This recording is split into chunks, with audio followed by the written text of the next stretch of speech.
right back. I did feel that I wasn't recognised. We were considered not to be cool.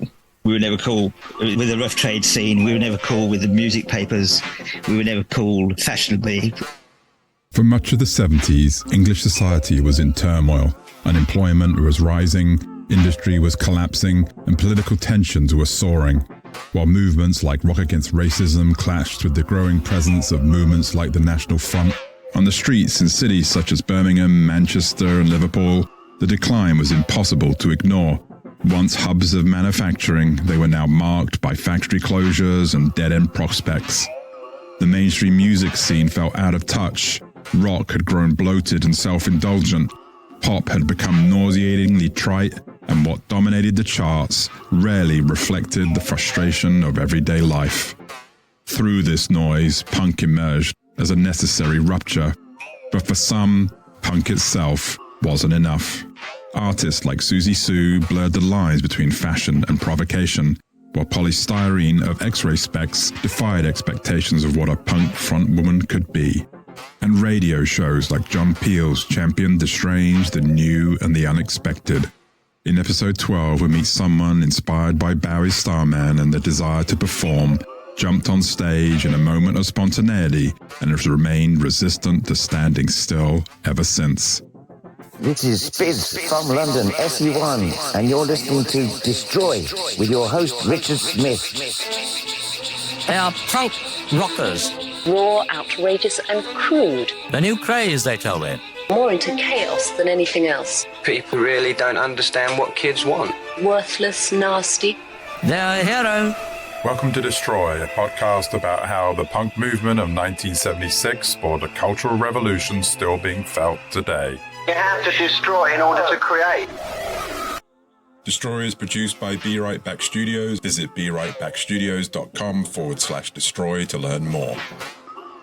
If you're enjoying the show, visit our website, destroypunkpodcast.com, to learn more about every episode, including interview transcripts, show notes, music videos, curated playlists, and more. Thank you for listening. As a young, aspiring musician and a typical teenage troublemaker, my guest today was a huge inspiration on my misspent youth. His irreverence and semi-sardonic perspective on the world appealed to my adolescent exuberance and naive sense of empowerment. Throughout the early 80s, I saw him live on multiple occasions, dancing and singing to every ballistic beat. Please welcome to the show, the wonderful Spizz. Spizz, welcome to the show. Hello.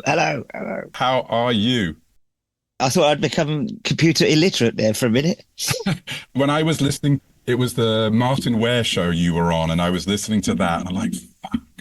I remember seeing you so many times at the Marquee, and I'm like, my God, I got to get Spizz on. He was just such a hero of mine. I think Martin said it's one of the funniest ones he's ever done. Well, that was another reason I wanted to talk to you. I'm like, I got to have someone on who's a little more lighthearted. Or surrealist.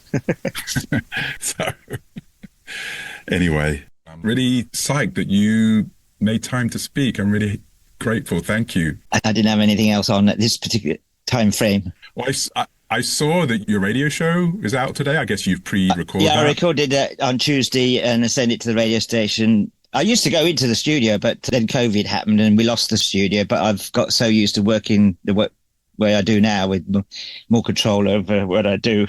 And how long have you been doing that? 8.5 years. Wow.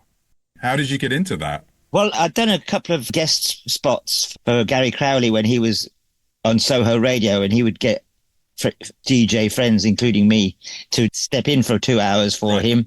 And also tried to get into radio ages ago with another friend as his sidekick, Paul Hallam, mod DJ. I'd go to a Christmas party for the radio station, Resonance 104.4 FM in London, and online at resonancefm.com. And I'd zero in on the boss, and he'd actually heard of me, so a good two-way conversation. I said, I could do a radio show. He said, well, put your idea in an email, and he gave me his card, and then I'll have a look at it. And of course, I wake up in the morning with a hangover and go, what the hell? And so this went on for a couple of Christmases, because I did it every Christmas. And then I came home from the 100 Club, left early, and I thought I could catch last orders in my local pub. And in there, on a Tuesday, it was dead quiet in September. but he was there with one of his colleagues. So I went and sat and had a chat with him. He said, what are you doing next week? What are you doing on Friday? Thursday. What are you doing on Thursday? I said, why? He said, well, I've got 6 shows to fill. Someone's just pulled out. What would you do? And I said, well, I've been meaning to write my autobiography, but I'm never going to get round to it. But I could talk it and then play some records to illustrate a story of my past. Like when I toured with Siouxsie and the Banshees, right. And then I could play a Siouxsie record. And when I met Joe Strummer and play a Clash record and just fill out the show like that. He said, great, see you Thursday. So after 6 weeks, it's coming up to Christmas. I said, what happens now? He said, well, funny enough, can you do Fridays tea time? I said, yeah, I'll drop anything. Friday nights usually not going out right, at 5:30. And then when that season finished, they were starting to think about moving the premises. So he had a lot on his plate, and he said, just carry on. That's now it's just brilliant. Like a radio show with a variety of stuff and what I got up to last week. I see you do new releases, you do interviews, I do side interviews on my phone and then edit them in. Obviously now I'm on the radio for so long, I get people sending me their records, MP3, and if I like it, I'll play it. Simple as that, like John Peel. I was going to say, you're the new John Peel. Yeah. Do you know that his whole radio archive is online? I only dipped into a couple of them, but I would religiously listen to them all the time. It was just like something I did. And then I had a tape recorder next to my radio. And if a song came on, like, oh, I like that. Yeah. Well, like I got on the John Peel show in 1978 as SpizzOrwell, and that opened the door for us to get on Rough Trade. And then when we got the record out, we could do the Siouxsie tour. So I went from playing in a pub, being on the radio, and on stage at Hammersmith Odeon in 10 months. You were on John Peel like 5 times or something? I've done 4 John Peel sessions. And at one point, I did more sessions than David Bowie or The Jam. That's amazing. There's something about your music, though. There is an element of politics in what you sing about to a certain extent. What was I listening to? 1989. I'm like, is he so obsessed with 1989? And then you sort of marked off all these different things in the lyrics. Yeah. Was there a political angle to any of I was always mindful of the history of the world and its potential, right. A news junkie as well. Amnesia, the B-side of Where's Captain Kirk? Where's Captain Kirk's a jolly song, but it's actually got schizophrenia involved in it. And then they got Amnesia, which is all about 1984. Right. Listen, Winston, you don't have to suffer. Confess the thoughts you held against Big Brother. Things like that. Right. So I've always been mindful of totalitarianism, which seems to be authoritarianism, ugly head again. Yeah. Yeah. I don't know. Not even 1984 all over again. It's actually sort of reality. Oh, yeah, Orwell. So you now performing as, or one of your monikers is SpizzOrwell. That's my Instagram handle. Someone had already taken Spizz Energy. So I thought, well, because it's largely a photographic platform, my song City of Eyes is all about espionage, surveillance, stalking, spying, government, email, spying. SpizzOrwell, a huge fan of the book, 1984, introduced to me by Bowie through Diamond Dogs album. Ah, okay. The whole album is based on the book. One of the tracks is called 1984. I read that you were a huge Bowie fan. I know you saw, or rather I should say he was a big influence, and it was what, Starman or something I think you saw on Top of the Pops? Well, like most people in the punk scene, they were either influenced or dually influenced by Roxy Music first album and Ziggy Stardust album. Right. And Starman was lifted from that. And I loved this hearing it on the radio without seeing David Bowie. And then after we got back from our holiday, got the telly up. They did have TVs in the chalets on holiday in Bournemouth. And so went to see Top of the Pops, and there he was in the Mick Ronson and the red hair, Bowie with his red hair pointing down the lens with his finger, and wow!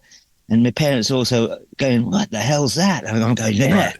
Oh yeah." So then I got a ticket to go and see him play live. I started buying all the albums and backtracking with the albums. And my first proper going out to a rock concert with flashing lights and loudspeakers was David Bowie and the Spiders from Mars, Birmingham Town Hall, 1973. June 22nd, third row, seat 33, row C, 33. But more importantly, who did you go with? I went on my own. That was my first night out in Birmingham on my own. How old were you? 14. Wow. I think my first gig was at the Marquee. I was meant to see the Undertones, but they cancelled, and I saw Lurkers, who were a completely different band. I was probably about 14 or 15 back then. So you're from Birmingham originally, but your parents moved out to Solihull, is that right? I was born in Solihull, and my parents... Oh, sorry. My dad wanted to move further and further away from Birmingham. So when I became a late teenager, I wanted the city, so I had to go into the city. And then my first trip to London was to see David Bowie for the Station to Station 1976 tour. And I thought, I want to live here. So I was 17. And then I was playing at SpizzOrwell. My second ever show was actually after I gatecrashed the Birmingham Punk Festival on August 29th, 1977. Right. The DJ who was managing the band I'd borrowed the guitar off to go down and do what he did here in London. And so I went down to London. I was appalling, but someone thought I was funny. It was a booker for booking the Vortex, which was the punk club that came out of the ashes of the Roxy. Yeah. What compelled you to just jump up on stage and do that? What was... You just wanted to be a superstar? I'd seen Bowie live, and I tried learning guitar at home, and I didn't sound any good. And then when I saw The Clash a month before this punk festival in July 1977, I thought, I want some of this. I was doing art college course, and I knew the hairdressing girlfriends of the two guys in the punk band called Model Mania, and I got to know them. And I said, look, at this punk festival, can I borrow a guitar? And I blagged my way on, and then they realised I had no material. I just made it all up on the spot. So I was both audacious and awful in equal measure. I'm guessing, for a lot of kids, Bowie was a role model for dressing up, for acting, for being a performer. Was that true for you? Was that what you drew from that? Well, I wanted to be an actor from about the age of 9 because I saw you could kiss girls and they were acting. So that means you didn't have to chat them up because it was in the script. So I thought it would be a great way to be able to kiss girls. And then when I saw Bowie, that changed everything, I thought, wow, this is fantastic. And then when I saw The Clash, they also were very dramatically dressed with their quite a stylish look about them. And I love their songs and their political strand in their music as well. Yeah. So that's it. That was it. Chuck the acting away. I was going to go be a pop star. You can act in a different way. You can get on stage and sing songs about Captain Kirk and so on and so forth. Well, we are more a performance band. We're not like a band that just stands there, scowls and shouts and sing melodies. I remember that. I don't know why, but I had this really vivid picture of you performing at the Marquee and it just being...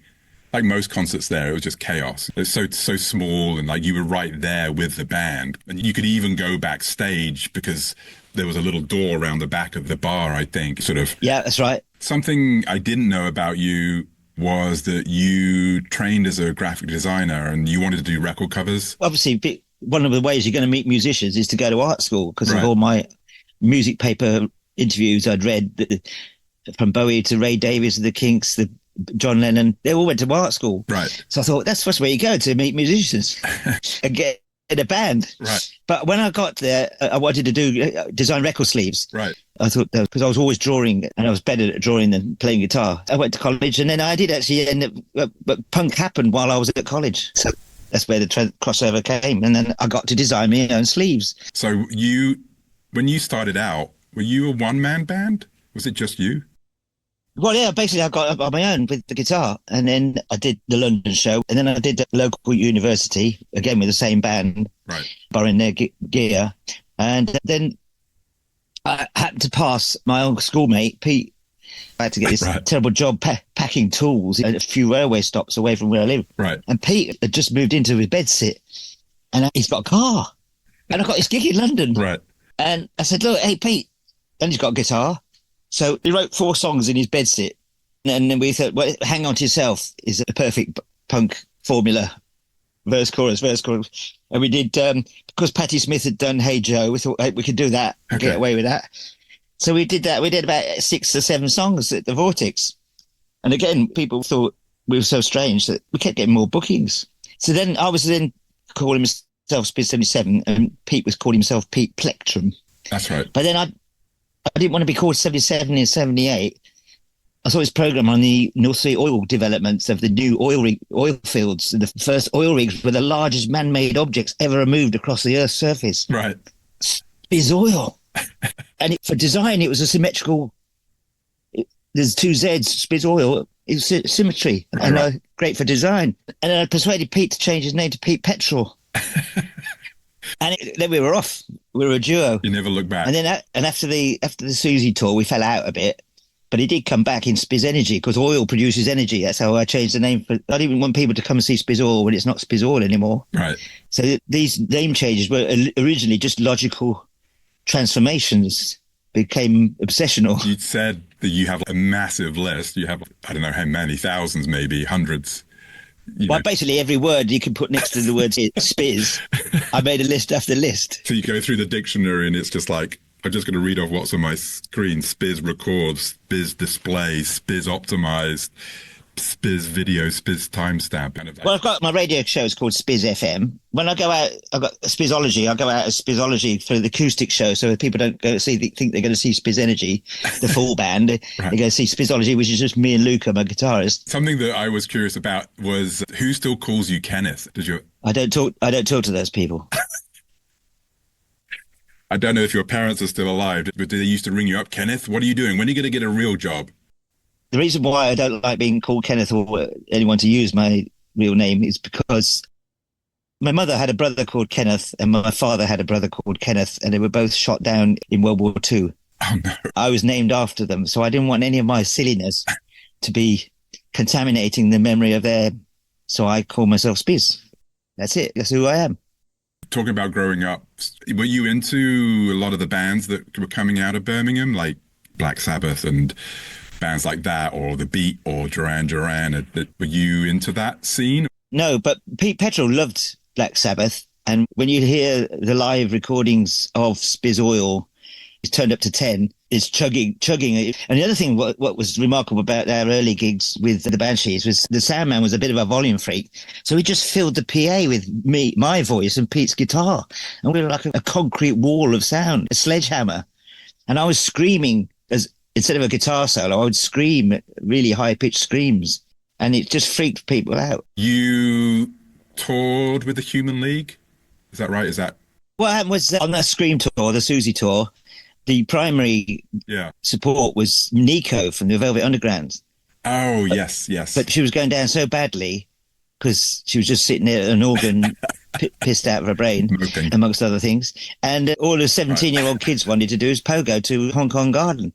So after a few shows, they had to remove her from the tour, drop her. So SpizzOrwell moved up the bill to be second on the bill. And they thought, well, who are we going to get? So they said, let's get in some of these new bands that are emerging. And Gang of Four did a handful of shows. Cabaret Voltaire did a couple of shows. Oh, wow. Human League got the lion's share of the remaining shows. So I got to hang out with Martin Ware, got on well famously with him. And then years later, when they were Heaven 17 and we were living in the same area in London and hanging out and having laughs and getting smashed, they had a hit with Temptation. And then Glenn had a problem with his knee, so he couldn't move. He was a bit unable to move around. Ian Craig Marsh was stuck behind his synth, and so was Martin. So they just hired me just to run around the stage with the guitar. So I did about 7 TV shows in Europe. I watched one of those on YouTube, and you look so out of place somehow. It's like Wham and Andrew Ridgeley. Right. I couldn't play half the notes. I just made it look like I could. Were you a fan of Human League? Funny little story for you is that I was standing at the back with Steve Severin and we were watching the Human League, and he said, well, Spizz, what do you think of these? I said, this is quite good. I don't think it'll catch on. So much I knew. The early Human League stuff, though, was really good. Like Being Boiled. And they also had fun songs as well, Empire State. Yeah. Again, lyrically, what they were singing about was so, I don't know, it was very inspiring. It wasn't, the later songs were good. What was it called? The famous one, Don't You Want Me, Baby? Yeah, from the Dare album. That stuff was good, but like, compared to some of the early stuff, I mean... Reproduction and Travelogue is a great album. Travelogue, yeah, that's the one I'm thinking of. So many bands were pioneers of electronic sound. Martin Ware's job before he got on stage with the synthesizer was computer programming. when computers read cards with punches, hole punches in. There wasn't even any floppy disks then. I know you guys, when you were on his show with him, you both talked about typography, which I thought was kind of funny. I'd love to get him on and talk about typography. Hey there, sorry for the interruption, but if you're enjoying the show, please leave a review or a comment. For the latest news and updates, make sure to also follow us on Instagram at Destroy Punk Podcast. Thank you, and now back to the show. I love that you are doing all this stuff with AI. Talk to me about that a little bit. Oh, well, Pete Petrel is in New Zealand, and he sent me this song that he'd done on AI, and it literally takes about 4 seconds. So you can either copy and paste whole lyrics or just a few words, and they'll make it all up themselves. So I was a bit drunk at night when I was doing this. So then a week later, I went back to it, and this time I put in the words to one of my songs. And it came back with, it's outrageous. Then I searched on the app, has all its users like Instagram, and the people put their tracks in folders and also make their own playlists of other stuff they like. And lo and behold, someone's done a bloody reggae version of Where's Captain Kirk, word for word. I play it on this week's radio show. It's coming up this afternoon. Did you really? The one that I heard that you played, I can't remember the name of the song.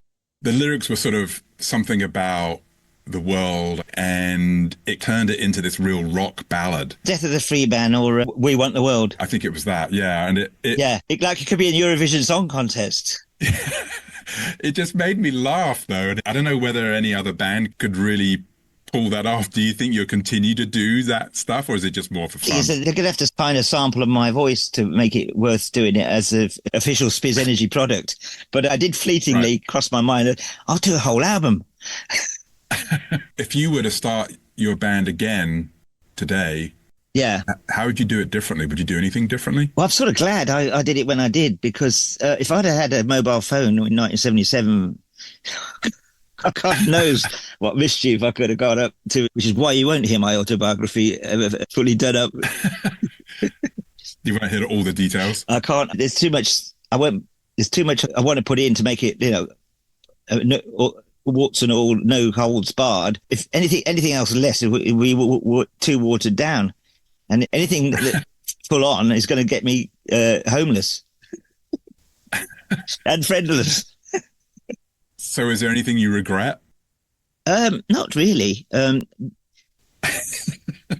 only regret is I didn't do it more.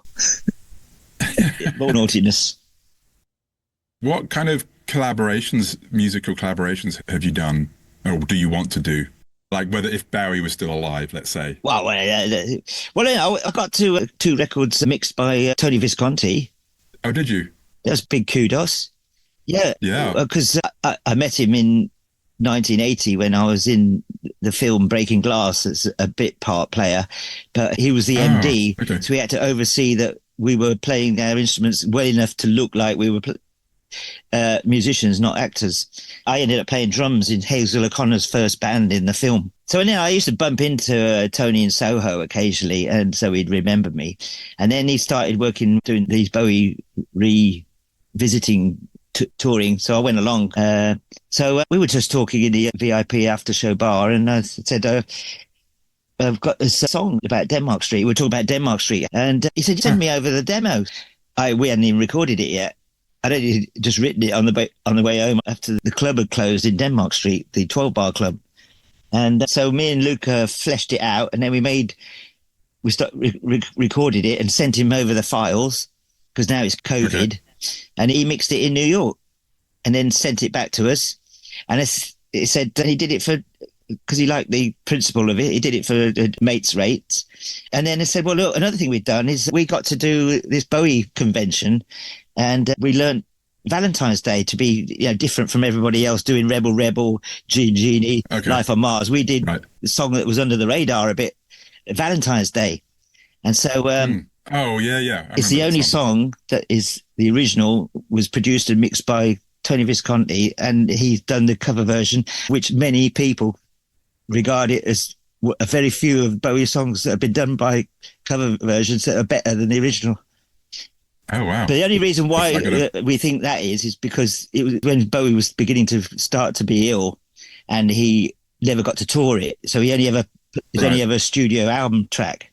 So he never toured. Okay. So we managed to toughen it up, playing it live, and gave it a bit more edge, and we extended it a little bit.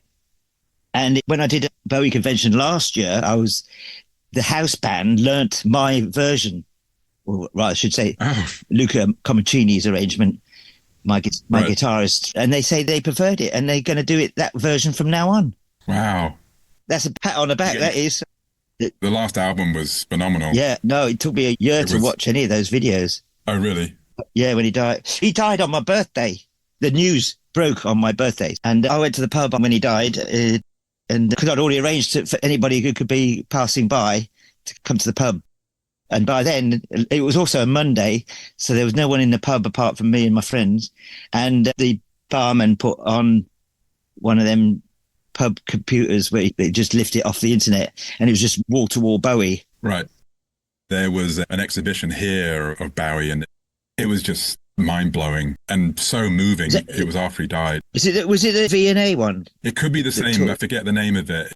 Yeah, I went to it on the last day when it was in the V&A after it had been there for about 6 months, and I managed to get in, and I was welling up when I got to the last room. Every time I hear so many of the tracks from Black Star. Look up here, I'm in heaven. I've got things I can't see. I've got scars that can't be seen. Yes. It's just wrenches. Yes, totally. It does. Bowie was obviously very obsessed with the future and stars and stuff like that. That seems to be a theme of yours, or am I just generalizing? Well, yeah, no, the lyrics of Driving Saturday, the strange domes in the led us a book when we leave, try to, all those elements that Bowie, I loved all the sci-fi elements. Even The Man Who Sold the World, the Space Oddity, there's a lot of science fiction going on. Diamond Dogs with 1984. Right. It's a theme in your work to a certain extent, like Where's Captain Kirk? There's also Mega City from the comic 2000 AD, Judge Dredd.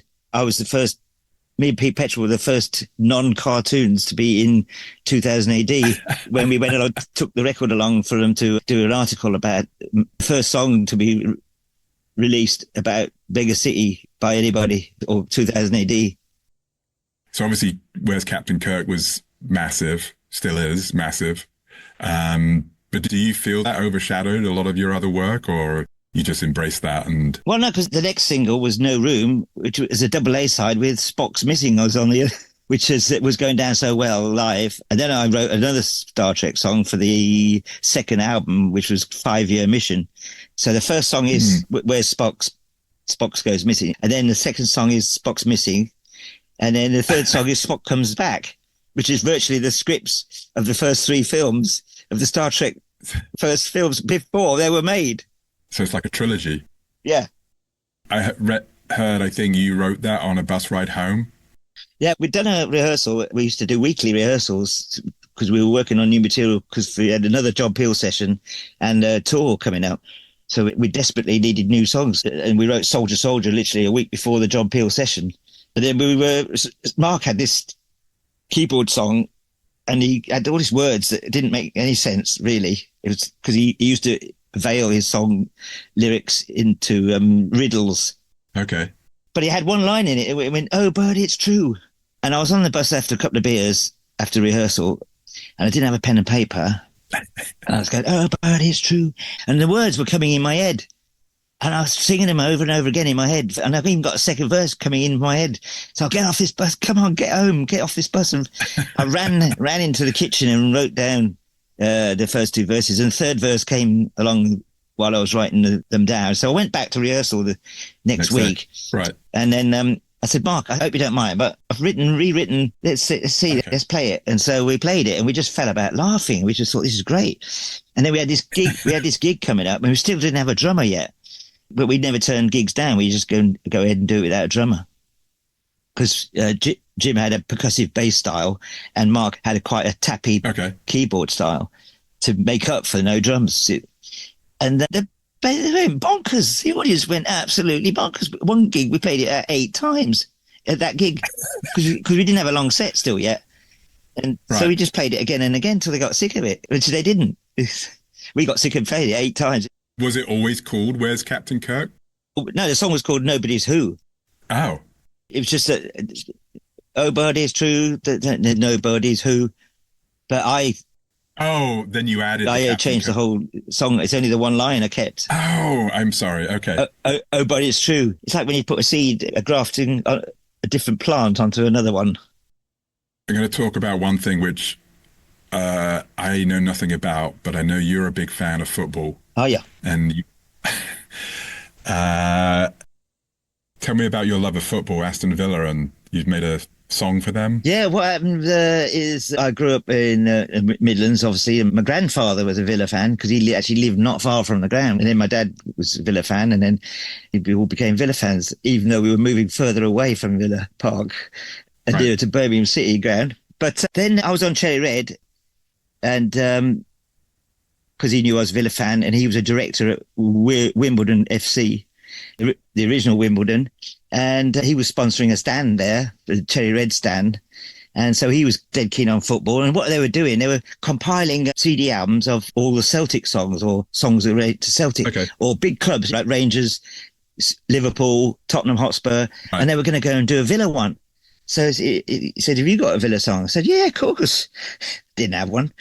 And he said, oh, what's it called? I said, it's called The Sun Never Sets on Aston Villa. You know, grandiose title. Then I forgot about it for about a month. And then I got a call saying we're going to need the track in a couple of weeks. Oh, wow. So with the band I was with at the time, I said, come around tonight and we'll try and write this song. And while I started writing the song lyrically, and they helped me put it into music. And then we had to book a recording studio. It was a small 8-track recording studio. So we bashed it down and I sent it off and they loved it. And then we changed our owners. So we actually got an American owner called Randy Lerner. And it was when football fans were starting to have their own websites. So he got all the Villa fans to try and run a poll. Which song should the team run out on to game at home? And mine won. Wow. Yeah, by about 4%. Yeah, we got about 34%, and we won by 4% above it. And they didn't follow up. They didn't go through with it. Is it that would have been a nice little earner, I tell you. I would have got a load of PRS money. Oh, so they never actually, the fans chose it, but they didn't get... They didn't get rewarded, no. What was the chant? What was the refrain? Goes, whoa, Aston Villa, Gravelly Hill Riviera, old tenders live forever, the sun never sets on Aston Villa. That's how it goes. Oh, brilliant. Brilliant, I love that. So do you think that's your biggest contribution to music? Well, to football. Sorry, I was being flippant. I only stopped playing in 2015 because I was the oldest player on the pitch. Really? And so I get... What was your position? Everyone was young. I was a goal scorer, of course. Number 9. Number 9, nice. I played at Wembley as well. As a musician? Well, what happened was I won a competition to play at Wembley. And it was before they're going to knock it down and build the new Wembley. And first of all, they said, how old are you? Because I was in my 50s.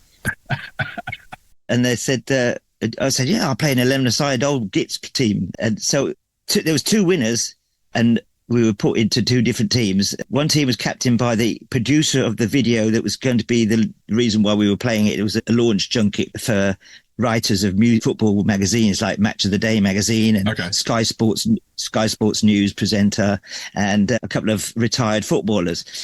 Okay. And we had the worst goalkeeper because our goalkeeper, each team was meant to have a semi-professional goalkeeper, but ours didn't show up. So we had the film producer's dad, who's never played football in his life. Okay. We weren't allowed to wear football boots because it was Wembley turf and they didn't want a load of clowns clogging up the pitch before the last England game a week later. Okay. So I wore AstroTurf boots. We were having all the pressure, but every time they got the ball, they ran down and scored a goal. So it's now 5-0. Oh, my God. I said quite loudly... I thought you were the goal scorer. Well, I said quite loudly, if there's a penalty, who's going to take it before kickoff? And he said, I don't think there'll be a penalty. I said, yeah, but if there is one, who's going to take it? I got right in his space. And and so anyway, there was a penalty. And I'd said I'd score a goal for my brother, who was the last time I saw my brother, eldest brother alive, was at Wembley So I had a bouquet of flowers put on his seat where I last saw him alive at Wembley. And so anyway, I'm running now up to the goalmouth, ready for who's going to take the penalty. No one wanted to take it. No one had the guts to take it. Everyone was bottling it. But anyway, one of my teammates said, let him take it. He's desperate. So I said, thanks, mate. So then I did it. I scored. Wow. So it was 5-1. I sent the goalie the wrong way, and because we didn't lose 5-0, we lost 5-1. He gave me the ball. Oh, brilliant! I've got a photo of me with the ball going in the net, and right, it was the greatest.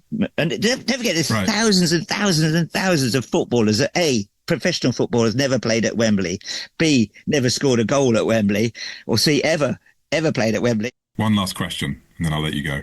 All right. I'll give you a choice. Does that work? Heads or tails? Yeah. Did you feel like an outsider during the punk movement, or what was the most chaotic or memorable moment from those early days? I did feel that I wasn't recognised. We were considered not to be cool. We were never cool with the rough trade scene. We were never cool with the music papers. We were never cool fashionably. And I kind of like that place. And also, quite early on, when you're making records that got to number one in the independent record label chart, people say start calling you a rock star. I never felt like a rock star. I didn't have enough money to buy driving lessons, let alone be a rock star. So that was always irked me. But now I do quite like being called a rock star. I don't care. You should have gone over that. I've grown into the costume. Sorry, I lied. One other question, and then I will let you go. What about the future? What do you think the future holds for Spizz? Well, I'm not really a commercial businessman or a business musician. It's not nothing. That's never been the driving force for me. I'm not Phil Collins. What don't you like about Phil Collins? What's wrong with Phil Collins? He's a breadhead, tax evading bastard. He introduced me to the idea of a drum machine. I was watching Blue Peter, and today on Blue Peter we have Phil Collins and a drum machine. That's how I started my band. You keep giving me ideas for questions. What would be the juiciest piece of gossip, detail, story that you would want to publish in your autobiography whenever that comes out but couldn't? That's right. I can't tell you. Who might it be about? Well, I'll be there. Basically, there's going to be a lot of redaction in this autobiography. It's going to be, I was in the room with, and they were fully naked. Well, no, okay. It's quite a tame story. I was around a artist friend's house in London, and he was the guy who did the Tug of War album cover for Paul McCartney. Okay, yes. And Linda McCartney came round for a chat with the baby, future to be fashion designer. Yes. I shared a joint with her. But what really shocked me was that she just rang the office and said, I need a warm bottle of milk. 20 minutes later, the knock on the door, someone turns up with a bottle of baby milk. Funny. That was a different level of planet I'm never going to be in. Do you have kids or anything? My daughter's now a mother of a 1 month old baby girl. 1 year and 2 weeks old, sorry. Her birthday was a fortnight ago. She was 1. So you're a granddad? I'm a grand Spizz, yes, that's right. Sorry. I don't like granddad, I don't like grandpa, I don't like gramps. So I've made the T-shirt that says Grand Spizz. Just to reinforce the fact I'm called Spizz, and I'm not called granddad, I'm called Vivian's Grand Spizz. How funny. Do your kids love your music? Yeah, both of them. My son is 23. Are they in music? He didn't come home last night because he was DJing. Ah, okay, there you go. Yeah, he's made the same mistake as me. And his birthday is same day as David Bowie, 8th of January. Oh, there must be a reason for that. Did they have Spizz in their names? Well, only in their email. Spizz daughter, Spizz son? No, Villa had a football player called Pablo Angel. He was a South American. Okay. And he was a great goal scorer. And he had a son called Geronimo. And that was the name I wanted. But the missus was saying no way. And I was into the Matrix film quite heavily. And so she said, how about Neo? Okay. So he's called Neo? Yeah. And not only that. Neo Spizz? It was shorter for when you have to write the names of your children in their school shirts and their school. It's only 3 letters. And also, when Apple used to give you free games, kids' games with your computer, you used to get free games. So once I'd showed him these games, I couldn't get him off my computer. So I went and bought him a second-hand Apple, just so he had a computer from 3 years old. Neo computers. Get it? Neo. Do you give him a blue or a red pill? Well, he's well into computer gaming and I thought you were going to say pills. Yeah, now he's well into everything technologically. He's got an Apple Watch and he's got laptop and it's the biggest gaming machine. When you were talking about Aston Villa and naming your kids after it, John Peel, didn't he name one of his kids Liverpool? Named us all a winning football team side of Liverpool. It had a girl's name and then 11 other blokes' names. That was John Peel. I'll let you go and listen to your show. Yeah. Listen to my own show. Because I get people texting in as it goes out live, see? Do you like the sound of your own voice? I do, actually. I didn't when I first started. When I first heard my voice on tape, I thought, who the hell's that? Right.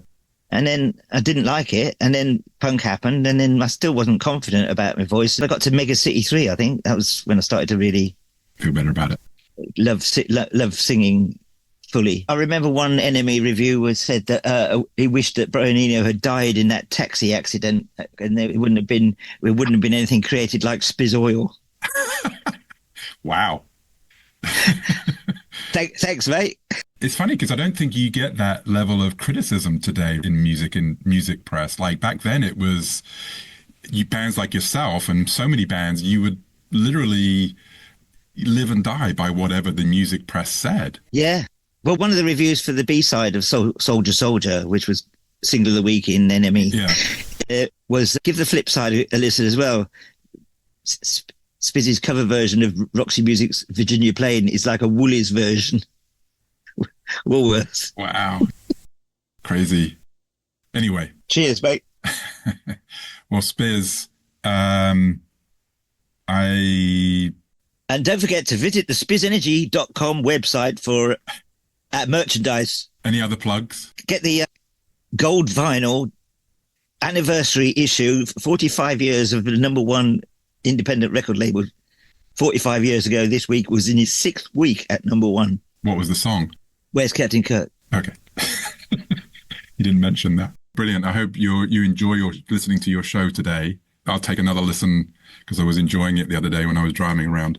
And I can't wait to hear more of your AI tracks. The reggae version is on this week, yeah. I've got to listen to that. All right, Spizz. Cheers, mate. All righty. Thank you. See you, Richard. Bye. Click. Bye. Bye. Bye. Bye. Bye. Could have played one of my records. Well, if I had the license to do that, I could. But... Oh, really? Is that serious? Yeah. Anyway. All right, Spizz, take care. All right. Cheers, mate. I'll leave now. I'm leaving the room now. Spizz has left the room. Ending. My name is Richard Smith, and I'm your host. I'm a filmmaker and art director, and once upon a time I was part of the big 80s. I designed record covers for Depeche Mode, I danced with Bono, discussed art with Mick Jagger, and drank tea with Siouxsie. I also grew up during those turbulent times in England in the late 70s and was driven by the do-it-yourself ethos of punk. I obsessed over bands like Joy Division and New Order and went on to work for the album cover designer Peter Saville. I believe that year, that moment in 1976, when a bunch of foul-mouthed yobs cursed and swore on national television, changed the future of culture forever, and is what brought us to where we are today. So where do we go from here? Will emerging new technologies be the catalyst that tears down the walls of mediocrity, throwing culture and society into chaos and revolution again? We'll have to wait and see. This has been another episode of Destroy. Thank you for listening. Destroy is a Be Right Back Studios production. Learn more at BeRightBackStudios.com. And please tune in again for another episode of Destroy, the Influence of Punk podcast, wherever you listen or download. Be right back.